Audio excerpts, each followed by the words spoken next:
नमस्कार दर्शकों, आप देख रहे हैं द न्यूज। आपके साथ मैं सृष्टि मिश्रा। इस वक्त की बहुत बड़ी खबर, ममता बनर्जी पर सवाल उठ रहे हैं, जवाब देना होगा और नहीं देंगी तो एनआईए एक्शन लेगी। बता दें आपको, पश्चिम बंगाल में रोहिंग्याओं ने, वहां की ग्रामीण भीड़ ने ईडी अधिकारी को भी नहीं छोड़ा। शेख शाहजहां टीएमसी के नेता हैं। राशन घोटाले में ईडी पहुंची हुई थी संदेश खली उनके आवास पर, और देखिए रोहिंग्याओं ने हमला कर दिया है। शर्म की बात है, संघीय ढांचे पर शर्म की बात है। और देखिए यहां पर जो ये संविधान का नारा लगाती है ममता बनर्जी, अब ये तो नहीं कहे तो बेहतर होगा, ऐसा बीजेपी के अधिकारी कह रहे हैं। बता दें आपको, इससे रोष है युवाओं में और देश की जनता में कि ये क्या हो रहा है पश्चिम बंगाल में।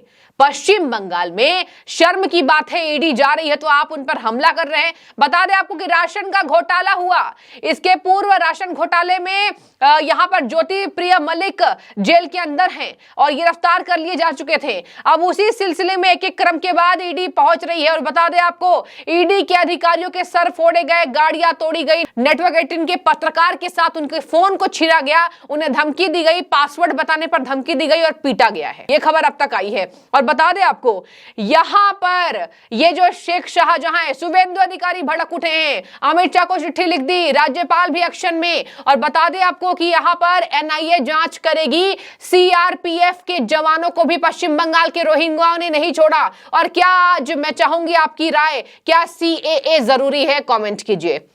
अब लोग कह रहे हैं सीएए जरूरी हो चुका है।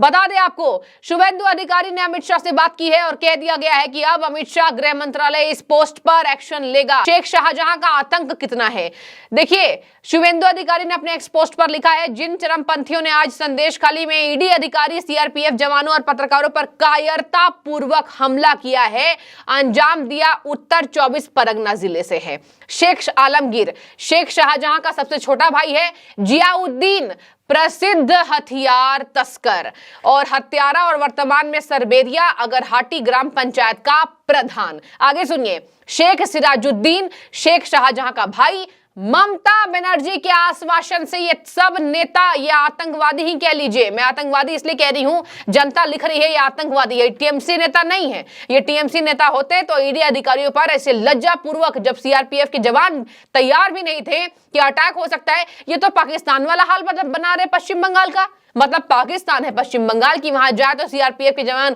तैनाती से रहे और सुरक्षा पर सेंध ना कोई लगा पाए, ऐसी जनता लिख रही है। बता दें आपको, ममता बनर्जी के आश्वासन और प्रोत्साहन के कारण शेख शाहजहां जैसे अपराधियों ने रोहिंग्याओं को अपना गुर्गा बना लिया है। ये लिख रहा है शुभेंदु अधिकारी, भाजपा के कद्दावर नेता है पश्चिम बंगाल में। और छोड़िए, यहां पर तो कांग्रेस नेता अधीर रंजन चौधरी ने भी कह दिया कि कल के डेट में हत्या हो जाती है तो मुझे इससे संदेह नहीं होगा।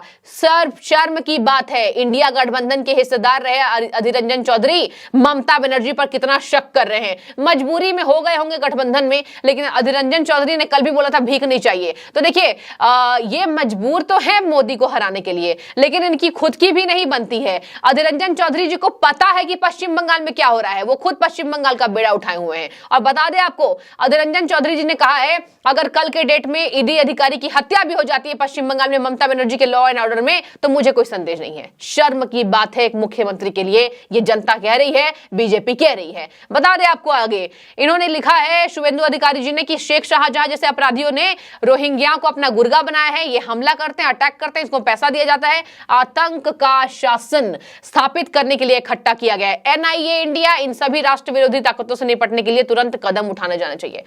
अब ऐसा लग रहा है कि सच है कि गृह मंत्रालय एक्शन ले रहा है इन तमाम चरमपंथी संगठनों को बैन करके। बता दें आपको, देश में न जाने सैकड़ों नहीं लाखों संगठन ऐसे हैं जो ऐसे रोहिंग्याओं के लिए काम करते हैं और देश विरोधी ताकतों को बढ़ाते हैं, पोषते हैं, पालते हैं। यहां पर बता दें आपको कि ईडी अधिकारियों को जो गुंडों ने जो हमला किया है उस पर अब एक्शन जल्द होना चाहिए। और अधीर रंजन चौधरी ने लिख दिया कि सत्तारूढ़ सरकार के गुंडों के हमले के बाद स्पष्ट है राज्य में कोई कानून व्यवस्था नहीं है। अब देखिए, आप ट्विटर पर जाइए, लॉ एंड ऑर्डर ट्रेंड कर रहा है और इधर भी आप देखेंगे तो पश्चिम बंगाल की स्थिति अब सामने खुलकर आ गई है। लॉ एंड ऑर्डर जीरो है, बदतर है। ये ममता कैसे मुख्यमंत्री बन गई है, ये कह रही है जनता। और देखिए, यहां मैं आपको बता दूं, ये केवल मैं जनता की आवाज आपको बता रही हूं, जो गुस्सा फूट पड़ा है लोगों का। बता रहे आपको कि यहां पर बीजेपी नेता निर्वाण गंगुली ने कहा है कि आज जो हुआ है ऐसा कभी नहीं हुआ, गंभीर मुद्दा है। पहले भी कहा है शेख शाहजहां सार्वजनिक शांति के लिए खतरनाक है। देखिए, टीएमसी के नेता सार्वजनिक शांति के लिए खतरनाक है, नेता कौन बना दिया उनको? आपको दर्शकों याद दिला दूं, पंचायत चुनाव में खून खराबा हुआ एक छोटे से चुनाव में बीजेपी कार्यकर्ता, हालांकि सबसे ज्यादा मृत्यु टीएमसी कार्यकर्ताओं की हुई थी, लेकिन कोई गुरेज नहीं है कहना कि छोटे से चुनाव में जहां पर बटन दबाने की बात होती है, इंसान की पूरी जिंदगी खराब हो जाती है, पूरी जिंदगी स्वाहा हो जाती है। ये शर्म की बात नहीं है तो और क्या है। पश्चिम बंगाल में बदलाव जरूरी है, सब ये कह रहे हैं। और देखिए यहां पर तरीके से यहां पर एक्शन लिया जाएगा। अब कहा जा रहा है कि एनआईए इसमें जांच कर सकती है और अमित शाह अगर बीच में आए तो फिर अंजाम बुरा होगा। ममता बनर्जी के शहर से जो कहा जा रहा है बीजेपी के द्वारा तमाम गुर्गे हैं, अब वो सचेत हो जाएं। 200 से 300 की भीड़ ने, मैंने वीडियोस देखे, फुटेज देखे, गाड़ियों को तोड़ा, शीशा तोड़ा।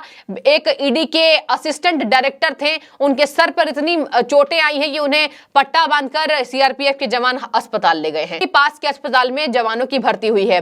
बता दें आपको कि ये पहली बार नहीं है।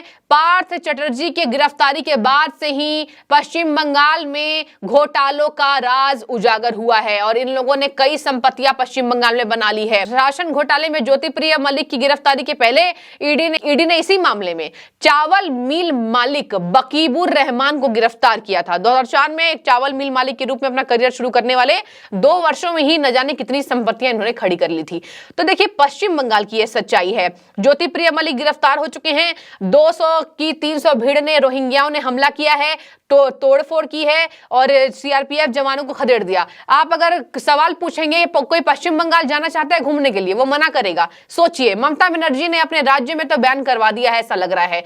वहां के हिंदू भी ये कहते हैं कि हनुमान जयंती तो छोड़िए, कोई भी जयंती मनानी हमें डर लगता है कब भीड़ बेकाबू हो जाए। और देखिए ये तो ईडी के बड़े अधिकारी थे, ये केंद्रीय जांच एजेंसियां हैं। जब ये सुरक्षित नहीं है तो आम जनता कैसे सुरक्षित है? आप बता दें, आपको लोकसभा चुनाव होने वाला है, लोग डर रहे हैं। ऐसी स्थिति हुई तो कैसे पश्चिम बंगाल में वोटिंग करने निकलेंगे लोग? ये ममता बनर्जी को सोचना चाहिए, शर्म आनी चाहिए।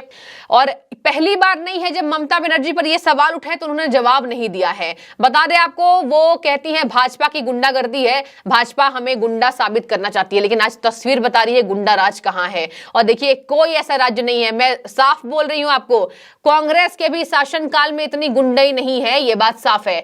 समाजवादी पार्टी में हमने देखा उत्तर प्रदेश में थोड़ी गुंडई थी, लेकिन बाबा ने सब खत्म कर दिया है।